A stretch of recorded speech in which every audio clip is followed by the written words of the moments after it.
Imagine, if you will, a man who once complained that his multi-million-pound mansion didn't have enough room for his collection of antique teddy bears. Now, picture that same man trying to find a signal for his flat-screen television while sitting in a lodge that is currently being held up by literal house bricks. We are talking about the Duke of York, a man who has traded the crisp, royal air of the Swiss Alps for the damp, mossy scent of a Norfolk caravan park. It is the kind of downward mobility that would make a Victorian ghost weep with laughter. From a £17 million ski chalet to a £26,000 mobile home, the trajectory of Andrew's lifestyle looks less like a royal flight and more like a lead balloon hitting a concrete floor. It is a fall from grace so steep you'd need a parachute just to watch the highlights.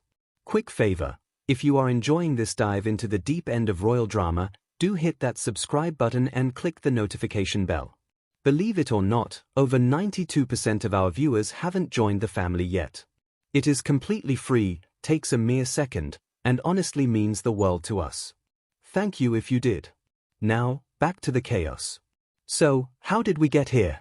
4 years, Andrew lived a life that would make Midas look like he was budgeting at a discount supermarket. We are talking about the Helvetia Lodge in Verbia, a 7-bedroom masterpiece of luxury where the only thing colder than the ice was the champagne.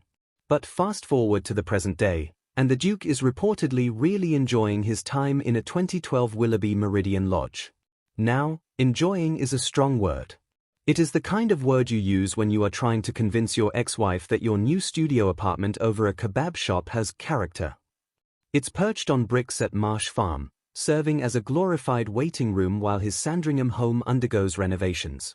A source actually said it is novel for him. I suppose when you have spent 60 years having people bow to you, the novelty of a Formica tabletop and a chemical toilet must be absolutely riveting.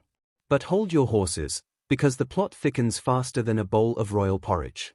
You might wonder where the staff are in this quaint little mobile setup. The answer is simple: he doesn't really have any. The man who once required a valet to precisely arrange his cushions now finds himself in a limbo that is as rickety as the caravan itself. This isn't just about a change in postcode, it's a symbolic collapse.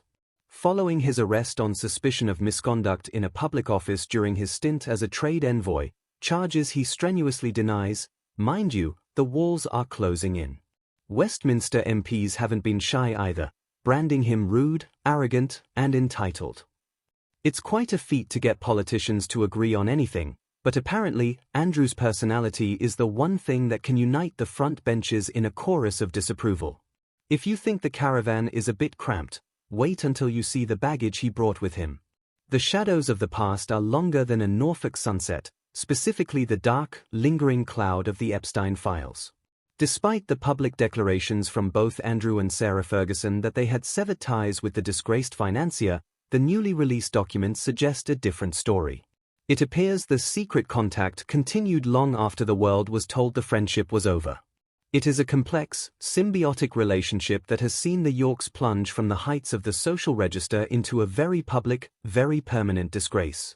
It turns out that when you play with fire in high-end chalets, you eventually end up getting burnt in a mobile home. The irony here is thicker than the moss on that caravan roof. A man who was once the Queen's favorite son, an action hero of the Falklands, is now sitting in a 2012 Willoughby, perhaps reflecting on how a series of catastrophic choices led to a life propped up on bricks. It is a stark reminder that in the grand game of life, the higher you climb, the harder the plastic flooring of a caravan feels when you finally land. The Duke's current residence isn't just a house, it's a metaphor. Unstable, dated, and very, very far from the palace. Thank you so much for watching Royal Fusion TV. See you in the next one.